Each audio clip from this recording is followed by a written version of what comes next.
से लेकर 10 तक लोगों को काम दे रहा है। कितने लाख लोगों को उसने अपने यहां कार्य दिया होगा, लाखों की संख्या में, करोड़ों में जाती है संख्या। ये लोग पहले बाहर जाते थे, काम ढूंढते थे, आज उन्हें उन्हीं के जनपद में, उन्हीं के प्रदेश में उन युवाओं को कार्य का एक मंच मिला। ये सब संभव हो पाया है आदरणीय प्रधानमंत्री जी के मार्गदर्शन में। और इसी के लिए प्रधानमंत्री जी ने कहा वोकल फॉर लोकल। आत्मनिर्भर विकसित भारत की आधारशिला बन रही है आत्मनिर्भर भारत, और आत्मनिर्भर के आधार बनेगी वह यूनिट जो लोकल स्तर पर प्रोडक्शन कर रही है और जिसमें लोकल स्तर पर नौजवानों को उसकी योग्यता के अनुसार कार्य भी मिल रहा है। यह मॉडल आत्मनिर्भर भारत की आधारशिला बनेगी और आत्मनिर्भर भारत के लिए आत्मनिर्भर उत्तर प्रदेश तैयार करना होगा, और आत्मनिर्भर उत्तर प्रदेश ही एक विकसित उत्तर प्रदेश की आधारशिला बनेगी। विकसित उत्तर प्रदेश विकसित भारत की आधारशिला बनेगी। उस अभियान को लेकर के हर हाथ को काम मिले, उसी श्रृंखला में हम लोगों ने प्रदेश के अंदर परंपरागत हस्तशिल्पी और कारीगरों के लिए विश्वकर्मा श्रम सम्मान और पीएम विश्वकर्मा की स्कीम भी लागू की। जो परंपरागत रूप से कारीगर थे, जो पुश्तैनी परंपरा से चली आ रही थी, कोई कारपेंटर है, कोई राजमिस्त्री है, कोई हलवाई है, कोई सुनार का काम कर रहा है, कोई कुम्हार का काम कर रहा है, कोई मोची का काम कर रहा है, कोई नाव का काम कर रहा है, कोई किसी न किसी कार्य के साथ वो जुड़ा हुआ है। राष्ट्रपिता महात्मा गांधी ने ग्राम स्वराज की बात की थी, तो ग्राम स्वराज के पीछे वही बात थी कि जहां पे हमारा गांव आत्मनिर्भर होता था। पूंजी कम रही होगी, लेकिन सबकी व्यवस्था का संचालन एक गांव अपने आप में एक इकाई हुआ करती थी, जिस इकाई में हर व्यक्ति एक दूसरे पर निर्भर होकर के, एक दूसरे का सहयोगी बनकर के एक टीम भावना के साथ काम करता था और अपना परिणाम देता था। रिजल्ट क्या? हर व्यक्ति खुशहाल है। हम लोगों ने इस स्कीम के अंतर्गत भी ये किया कि उनकी ट्रेनिंग, और ट्रेनिंग के साथ उन्हें बैंक से जोड़ना, सस्ते में लोन उपलब्ध करवाना, उन्हें फ्री में टूल किट उपलब्ध करवाना, ये सब काम हुआ। लाखों लोगों को इस अभियान के साथ जोड़ा गया। आज उन परंपरागत हस्तशिल्पी और कारीगरों को अपने यहां सम्मान मिलना प्रारंभ हुआ, तो ढेर सारे लोगों के लिए रोजगार के अवसर भी उसके माध्यम से प्राप्त हुए। हम लोगों ने इस वर्ष के प्रारंभ में 24 जनवरी 2025 को एक नई स्कीम लागू की। उसका नाम है सीएम युवा उद्यमी स्कीम। कोई भी युवा, 21 वर्ष से 40 वर्ष के बीच का कोई भी युवा, उसकी जाति, उसका मत, उसका मजहब, उसका चेहरा देख करके नहीं, बल्कि उसकी रुचि के अनुसार उसे यह सुविधा उपलब्ध कराई गई कि वह स्वयं भी एक युवा उद्यमी के रूप में अपने आप को स्थापित कर सकता है। उसको ब्याज मुक्त, गारंटी मुक्त ऋण की सुविधा उपलब्ध करवाई गई। यानी कोई गारंटी नहीं, लेकिन उस जो लोन और बैंक से ले रहा है उसका ब्याज सरकार देगी, और उसको उद्यम स्थापित करने के लिए 10% तक मार्जिन मनी भी गवर्नमेंट उपलब्ध करवाएगी।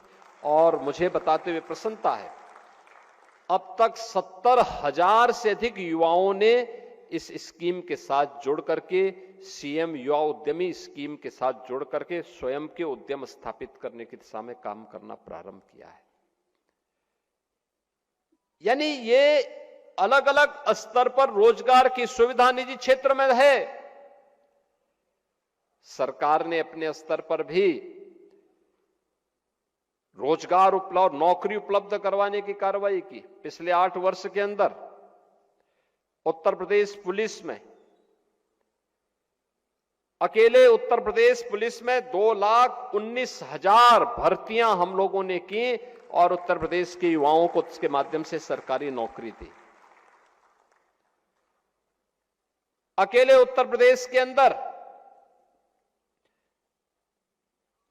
1,56,000 शिक्षकों की भर्ती की प्रक्रिया को पूरी पारदर्शिता के साथ संपन्न किया और अलग अलग विभागों की पूरी सूची अगर आप लिख देंगे तो यह संख्या बढ़कर के उसमें शिक्षा है, स्वास्थ्य है, इरिगेशन है, पीडब्ल्यूडी है, कृषि है, विश्वविद्यालय हैं, इन सबको अगर हम जोड़ते हैं तो यह संख्या 8.5 लाख युवाओं को सरकारी नौकरी उपलब्ध करवाने वाला देश के अंदर सबसे बड़े राज्य के रूप में उत्तर प्रदेश की गिनती आती है। उत्तर प्रदेश में अपराध और अपराधियों के प्रति जीरो टॉलरेंस की नीति का परिणाम क्या था कि प्रदेश के अंदर निवेशकों ने इसको निवेश के एक बेहतरीन गंतव्य के रूप में, देश के इन्वेस्टमेंट के सबसे अच्छे डेस्टिनेशन के रूप में उत्तर प्रदेश को चयन किया। लेकिन इसके लिए हमें कार्य करना पड़ा। इसके लिए प्रदेश सरकार को अपनी नीतियों में परिवर्तन करना पड़ा। अब तक 33 से अधिक सेक्टोरियल पॉलिसीज हम लोगों ने तैयार की है कि हर सेक्टर की एक पॉलिसी, कोई भी निवेशक किसी भी सेक्टर में वह निवेश करना चाहता है, उसमें इन्वेस्ट यूपी के पोर्टल पर जाकर के वह उस पोर्टल में देखें, क्लिक करें और जिस क्षेत्र में उसको निवेश करना है उस क्षेत्र के बारे में उसको पूरी जानकारी मिल जाएगी। उसकी सहायता करने के लिए निवेश मित्र भी है, सिंगल विंडो प्लेटफॉर्म के लिए निवेश सारथी भी है, और फिर अगर उसने निवेश कर लिया है तो निवेश के बाद उन्हें इंसेंटिव जो मिलना है पॉलिसी के अंतर्गत वह भी उसको ऑनलाइन उपलब्ध करवाने की व्यवस्था है।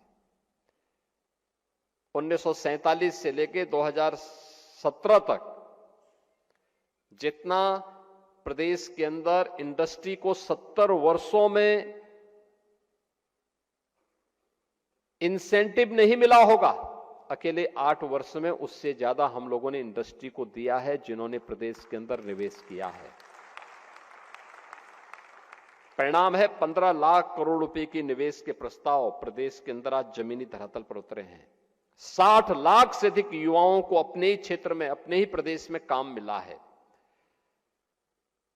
इसके अलावा अन्य तमाम सेक्टर में व्यापक परिवर्तन हुई है और इन सबको देख करके हम कह सकते हैं कि पहली बार यूपी स्किल मिशन लागू करने वाला देश के अग्रणी राज्यों में है। यूपी स्टार्टअप मिशन के अंतर्गत प्रदेश के अंदर बेहतरीन कार्य आगे बढ़ रहा है। प्रदेश के अंदर स्किल डेवलपमेंट के कार्य के लिए और बेहतरीन न्यू एज टेक्नोलॉजी के साथ हम अपने युवाओं को जोड़ सकें। आज की डिमांड क्या है? आर्टिफिशियल इंटेलिजेंस की है, इंटरनेट ऑफ थिंग्स की है, रोबोटिक टेक्नोलॉजी की है, ड्रोन टेक्नोलॉजी की है। यूपी के नौजवानों के लिए दुर्लभ था। हम लोगों ने टाटा टेक्नोलॉजीज के साथ बातचीत की। आईटीआई में इससे संबंधित पाठ्यक्रम और इससे संबंधित वर्कशॉप ही नहीं बल्कि वहां पर हम लोगों ने उससे संबंधित लैब्स स्थापित करवाई। आज उनकी बेहतरीन ट्रेनिंग का मंचो बना है।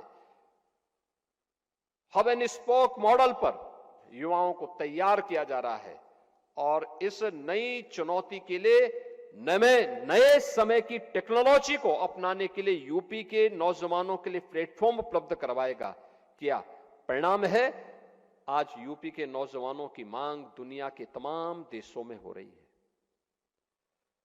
याद करिए, जो नौजवान यहां से दुनिया के तमाम देशों में गए, वहां पर उनके लिए प्रारंभिक चरण में उनकी ट्रेनिंग की एक चैलेंज थी।